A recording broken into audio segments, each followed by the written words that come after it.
बगलामुखी। माँ बगलामुखी।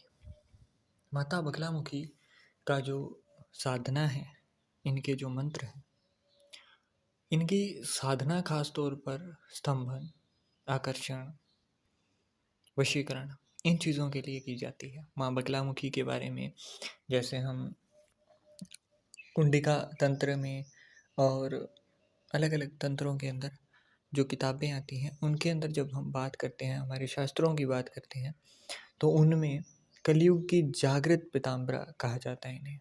पीताम्बरा क्यों? क्योंकि ये नारायण की शक्ति से जुड़ी हुई शक्ति हैं, महारुद्र जो हैं उनसे प्राप्त शक्ति हैं। तो यहाँ पर होता क्या है कि इनका जो भी बंदा, जो भी साधक जाप करता है, इनकी साधना करता है, उसको दरिद्रता, अगर उसके दुश्मन ज़्यादा दिक्कत दे रहे हैं तो उस मामले में अगर उसके बॉस जो हैं, मतलब उनसे ऊपर के अधिकारी, उनकी बातों की वैल्यू नहीं करते हैं, उनका कहना नहीं मानते हैं, या फिर हर तरीके से जो बंदा घिरा हुआ हो, दरिद्रता, दुश्मनी, गरीबी, संकट, रोग, किसी भी तरीके से, कर्जे से, तो यहाँ पर जब भी आप माँ बगलामुखी की साधना करते हैं, तो ये साधना आपको वो बल देती है, वो तेज देती है कि आपको हर दिक्कत से, हर परेशानी से निकालने लगती हैं। अब कुछ घरों के अंदर दिक्कत होती है कि तंत्र क्रिया उनके ऊपर बार बार होती रहती है और उस तंत्र क्रिया के चलते उनके काम नहीं बनते हैं, या फिर जैसे घर के अंदर कभी मांस का टुकड़ा मिल गया, कभी खून के छींटे मिल गए, होता है कई लोगों के साथ। कभी किसी के बाल कट गए, किसी के कपड़े कट गए, पड़े पड़े ही कपड़े चोरी हो जाना, आपने सुखाए थे और कपड़े चोरी हो गए, सीसीटीवी लगाए हुए भी पता नहीं चल रहा है कि कौन आया कौन गया, कभी किसी घर के अंदर कुछ पड़ा हुआ मिलना। तो ऐसे में जो भी तंत्र क्रियाएं की जाती हैं, उनसे भी छुटकारा मिल जाता है जब आप माँ बगलामुखी की साधना करते हैं। इनकी साधना के लिए सबसे ज़रूरी चीज़ें जो हैं, वो एक तो जब तक आपके पास गुरु नहीं होंगे, तब तक साधना करने का कोई मतलब वो अर्थ नहीं होता है। गुरु शारीरिक मतलब फिजिकल तौर पर, फिजिकल बॉडी के अंदर होने चाहिए, तभी आपकी जो साधना है वो कार्य करती है। गुरु का गुरु मंत्र इसके अंदर जपना पड़ता है। अब गुरु नहीं है तो ऐसे में क्या करना है वो भी बताया जाएगा आपको। और माँ बगलामुखी की साधना, अभी ये जो गुप्त नवरात्रि शुरू हो रही हैं 26 जून से 4 जुलाई तक जो चलने वाले हैं, उसके अंदर भी आप कर पाएंगे। इनकी साधना के अंदर कुछ खास वैसे मंत्र मतलब खास आपको मुहूर्त देखना पड़े, वैसा नहीं होता है। माँ बगलामुखी का कुंडिका महातंत्र के अकॉर्डिंग अगर देखा जाए, तो इनकी साधना जो है वो बिना आप योग, बिना कोई मुहूर्त देखे भी शुरू कर सकते हैं और वो साधना सिद्ध होती है। और अगर दिन देखना हो आपको, तो कृष्ण पक्ष की अष्टमी, गुरुवार, रविवार, ये जो दिन होते हैं ये बहुत ही अच्छे दिन हैं जब आप शुरू करते हैं। नियम की बात करूँ तो 3 नियम यहाँ पर सबसे ज़रूरी होते हैं। एक तो आपको पीले वस्त्र धारण करना है, पीला आसन लगाना है और जो भी चीज़ें यूज़ होंगी वो भी पीली ही रखनी है, जो भी चीज़ें आप उपयोग में लाएँगे। साधना के दौरान, साधना 21 दिनों में होती है, 51 माला हर दिन जाप किया जाता है। साधना के दौरान ब्रह्मचर्य का पूरा पालन करना है, भोजन में भी और वैसे भी। इसके साथ-साथ शयन जो है वो भूमि पर होता है, मतलब आपको धरती पर सीधा सोना होगा। इसके अलावा भी जैसे भोजन के ऊपर आपका सिर्फ़ एक ही बार आपने भोजन लेना होता है, भोजन का भी त्याग होता है यहाँ पर। तो अब एक-एक करके पूरी जो विधि है इस साधना की, उसकी बात करते हैं हम। माँ बगलामुखी की साधना अगर आप अभिजीत मुहूर्त जो होता है उसमें शुरू कर सकें तो भी कर सकते हैं, परंतु अगर वो रात्रि में हो तभी। वरना आप यहाँ पर क्या होता है कि रात्रि के 10 बजे के बाद आप मंत्र जाप शुरू कर सकते हो और उसके बाद में आगे चल जाता है।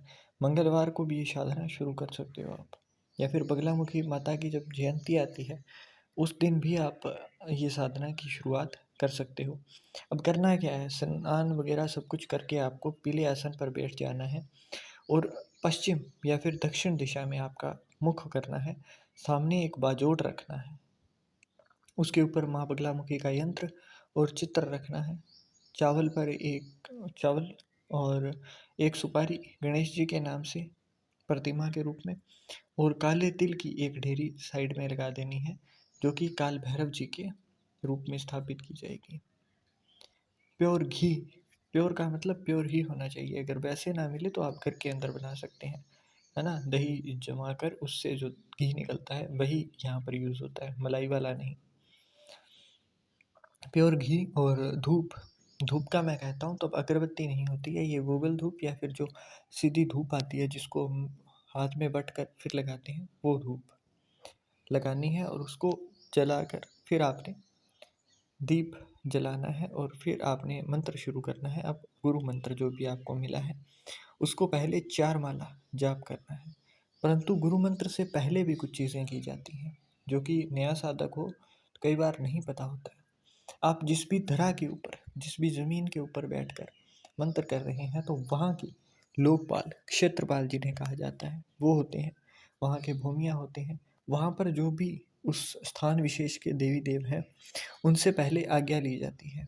उनके लिए अलग से भोग या फिर अलग से कुछ स्थान दिया जाता है। आप इसमें कई बार एक ईंट या फिर कुछ पत्थर का भी कुछ खड़ा करके फिर उसको भी वो रूप मानकर आप दे सकते हैं। और उसके बाद आज्ञा लेकर ही कि मैं जब संकल्प बताऊंगा वही संकल्प यहाँ पर भी लिया जाता है, और ये जाप कर रहा हूँ, आपकी आज्ञा चाहिए, आपकी तरफ से रक्षा भी चाहिए, है ना। ये सब कुछ कह के फिर आपने ये शुरू करना होता है। अब मैं जो संकल्प लेना है वो भी आपको बताऊंगा जैसे ही हमारी साधना शुरू करने की बारी आएगी। अब गुरु मंत्र का जैसे ही आपने ये काम किया उसके बाद में गुरु मंत्र का जाप करना है 4 माला। इसके बाद में गणपति जी की पूजन करना है आपने, 1 माला जाप करना है, मंत्र बता रहा हूँ मैं उस मंत्र से। और फिर जैसे ही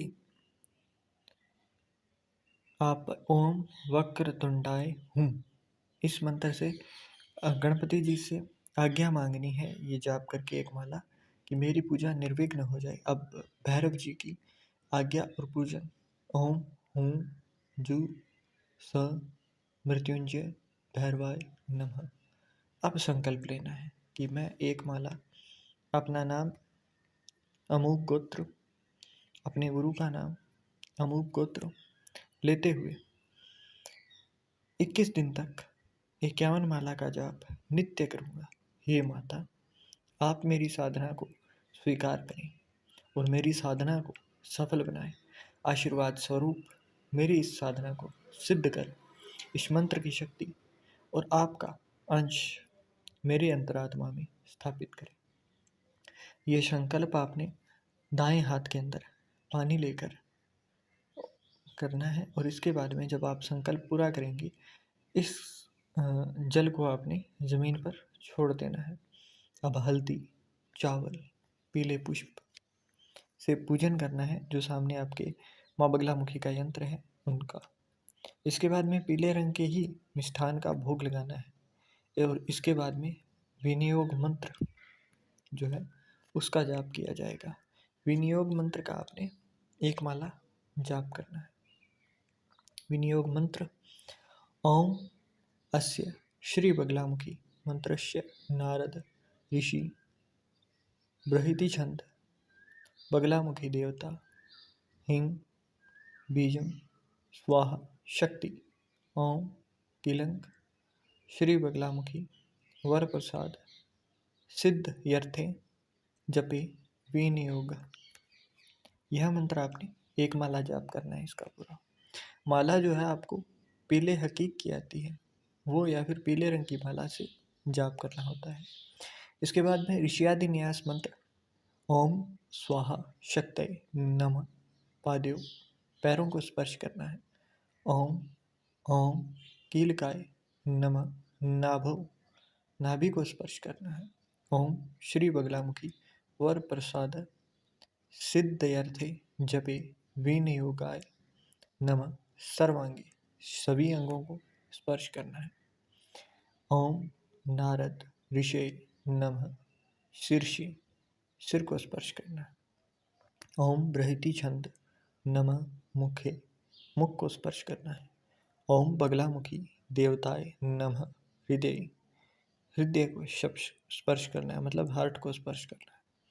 ओम ह्रीं बीजाय नमः गुह्यो, गुह्य स्थान को स्पर्श करना है। करन्यास, इसमें भी मंत्रों का जाप करना है और अपने हाथों की अंगुलियों को स्पर्श किया जाता है। ओम ओम ह्रीं अंगुष्ठाभ्याम नमः, दोनों तर्जनी अंगुलियों से दोनों अंगूठों को स्पर्श किया जाएगा। ओम बगलामुखी तर्जनी भ्याम नमः, दोनों अंगूठों से दोनों तर्जनी अंगुलियों को स्पर्श किया जाएगा। ओम सर्वदुष्टानां मध्यमाभ्याम नमः, दोनों अंगूठों से दोनों मध्यमा अंगुलियों को स्पर्श किया जाएगा। ओम वाचम मुखम पदम स्तंभ्यम अनामिकाभ्याम नमः, दोनों अंगूठों से अनामिका अंगुलियों को स्पर्श किया जाएगा। ओम जिह्वाय कीले कनिष्ठिकाभ्याम नमः, दोनों अंगूठों से दोनों कनिष्ठिका अंगुलियां जो होती हैं उनको स्पर्श किया जाएगा। ओम बुद्धिम विनाशाय ह्रीं ओम स्वाहा करत लकर पृष्ठाभ्याम नमः, परस्पर दोनों हाथों को स्पर्श किया जाएगा। हृदय आदि न्यास जो होता है, इसके अंदर हम मंत्रों का जाप करते हैं जिसमें हृदय सिर शिखा को स्पर्श किया जाता है। ओम ओम ह्रीं हृदयाय नमः, हृदय को स्पर्श किया जाएगा। ओम बगलामुखी सिर से स्वाहा, सिर को स्पर्श किया जाएगा। ओम सर्वदुष्टानां शिखाय वस्था, शिखा मतलब चोटी को स्पर्श करना है। ओम वाचम मुखम स्तंभय कवचाय हुम, भुजाओं को स्पर्श किया जाएगा। ओम जिह्वाय किलय नेत्र त्रयाय पुष्ठ, नेत्रों को स्पर्श किया जाएगा। ओम बुद्धिम विनाशाय हिम ओम स्वाहा अस्त्राय फट, सिर से घुमाकर 3 बार, फिर ताली बजानी है आपने 3 बार, हाथ को सिर से 1 बार घुमाना है और उसके बाद में 3 बार ताली बजानी है। व्यापक न्यास, श्री बगलामुखी का जो मंत्र होता है मूल मंत्र, उससे 3 बार आपने जाप करना है। मूल मंत्र क्या है? ओम ह्रीं बगलामुखी सर्वदुष्टानां वाचम मुखम पदम स्तंभाय जिह्वा किलय बुद्धिम विनाशाय ह्रीं ओम स्वाहा।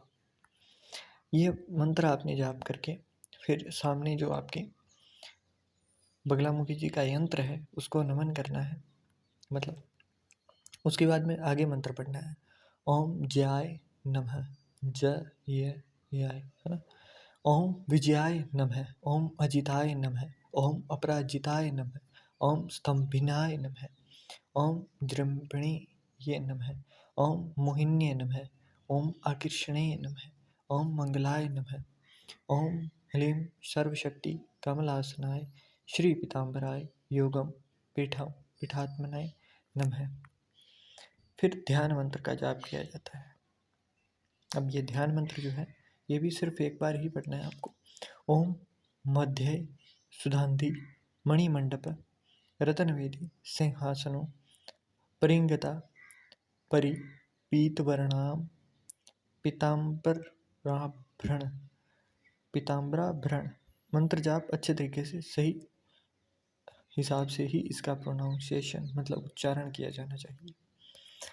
माल्या विभूषी तांगी देवी नमामि धृत मुद्र वेरिजिहाम जिह्वा ग्रामादाय करेण देवीं वामेन शत्रु परिपीडयन्तीं गदाभिधानेन च दक्षिणेन पीताम्बराढ्य द्विभुजां नमामि। ये मंत्र आपको पूरा अच्छे तरीके से उच्चारण सही होना चाहिए, उच्चारण में गलती नहीं होनी चाहिए। पहले आप प्रैक्टिस कर सकते हैं, अच्छे से उच्चारण इसका सीख सकते हैं, फिर आपको जाप करना है। अब बगला गायत्री मंत्र का 21 बार जाप करना है। ओम ह्लीं पगलामुखी विद्महे दुष्टस्तंभिनी धीमहि तन्नो शक्ति प्रचोदयात्। यह मंत्र 21 बार जाप किया जाएगा। इसके बाद में महारुद्र मंत्र का भी 21 बार जाप करना है। ओम नमो भगवते महारुद्राय हुम फट स्वाहा। इसके बाद मूल मंत्र का अब 51 माला जाप करना है। यहाँ से आपकी साधना शुरू होगी। 51 माला जाप मंत्र क्या है वो भी बता देता हूँ मैं। ओम ह्लीं बगलामुखी सर्वदुष्टाना वाचम मुखम पदम स्तंभाय जिह्वाकिलय बुद्धिम विनाशाय ह्लीं ओम स्वाहा। ये मंत्र आपने 21 बार 51 माला जाप करना है 21 दिन तक। ओम।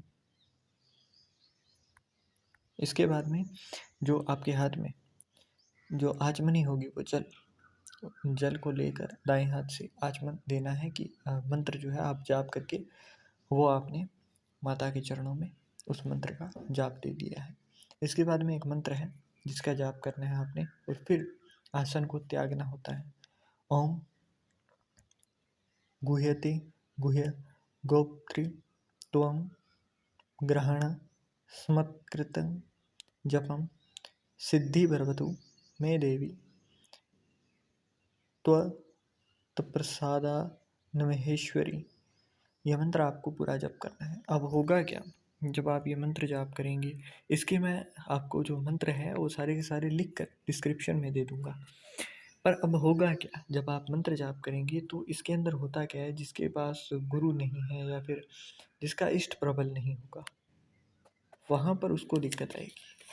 क्योंकि जिसका इष्ट प्रबल नहीं होता है उसको इस साधना हो या फिर कोई और साधना हो, भूत प्रेत का दिखाई देना, योगिनियों का दिखाई देना बार बार, जैसे कई लोग जिनका इष्ट प्रबल नहीं होता है उनका होता क्या है कि जब वो जाप कर रहे होते हैं तो मलिन विचार आना शुरू हो जाते हैं उनके अंदर ही। कई बार कई लोगों का जैसे शीघ्र बदन हो जाना, ये चीज़ें भी देखने को मिलती हैं। तो थोड़ा सा अपने इष्ट को प्रबल करें। अपने मंत्र जाप से पहले आपको इन्हीं चीज़ों का ध्यान रखना होता है कि आपका इष्ट प्रबल हो, अपने आप पर कंट्रोल हो। ब्रह्मचर्य का पालन करना सिर्फ बौद्धिक स्तर पर ही नहीं, भावनात्मक स्तर पर भी जरूरी होता है। जब तक आप इंद्रियों के वश में हैं तब तक आप अच्छे साधक नहीं बन पाते हैं। जब गुरु से दीक्षा ली जाती है ना, तो अभी के टाइम पर तो नहीं, परंतु जब पहले जिस समय में मैंने ली थी तो होता क्या है कि जब आप गुरुकुल में होते हो तो वहाँ पर बर्तन मांजना सब कुछ करवाया जाता है और इसमें कोई वो नहीं है कि गलत है। पेड़ों को काटना, अभी तो सिलेंडर भी आ चुके हैं जैसे गैस सिलेंडर से बनता है, परंतु उस समय नहीं हुआ करते थे। और खुलकर मतलब वहाँ पर अगर जितने भी हैं उन सभी का भोजन आपको ही बनाना है। कभी कुछ गलत कर दिया तो सारे सारे दिन तक जो भी गुरु जी की आज्ञा होती थी उसके अनुसार कार्य करना पड़ता था। भोजन में ये नहीं होता है जैसे हमारे घर में स्वाद होता है, वो स्वाद के लिए नहीं होता है। दाल होगी बस उबली हुई, जिसे हम घर पे आकर जैसे कह देते हैं ना रोगियों के लिए है, परंतु वही होती है। जब आप जिह्वा, हाथ, इन चीज़ों के इंद्रियों के भोग से ऊपर चले जाते हैं उसके बाद ही आपकी साधनाएं जो हैं वो प्रबल होने लगती हैं। तभी आप उस दौर पर आ पाते हो कि अब आप किसी को भी आज्ञा दे सकते हो, अब आप किसी भी दुष्ट आत्मा के साथ वार्ता कर सकते हो। तो ये साधना जो है इसके मंत्र भी मैं आपको प्रोवाइड कर दूंगा, परंतु आगे से फिर से अगर आपके गुरुदेव नहीं है तो उसकी बात कर लेते हैं। अगर किसी के पास गुरु नहीं है तो या तो गुरु बनाइए, अगर नहीं बना पाते हैं तो फिर आपको जो हनुमान चालीसा है या फिर इनके जप करने पड़ते हैं। और जब तक आपको वो महसूस ना हो जाए कि उन्होंने आपको शिष्य के रूप में स्वीकार कर लिया है, वो संकेत मिलते हैं, दर्शन होते हैं, वो सब कुछ होता है। जो लोग कहते हैं ना कि सिर्फ भाव होते हैं, जब आप करोगे मंत्र जाप, जब आप करोगे हर दिन बैठकर हठ योग, तब आपको पता लगेगा कि सत्य में कुछ ना कुछ होता है।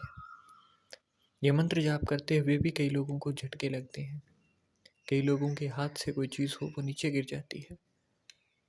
जब कोई सामने आता है ना, तो आप जब ये मंत्र जाप कर लेंगे, सब कुछ कर लेंगे, तब आपको पता चलेगा कि असलियत में भी ये चीज़ें एग्जिस्ट करती हैं।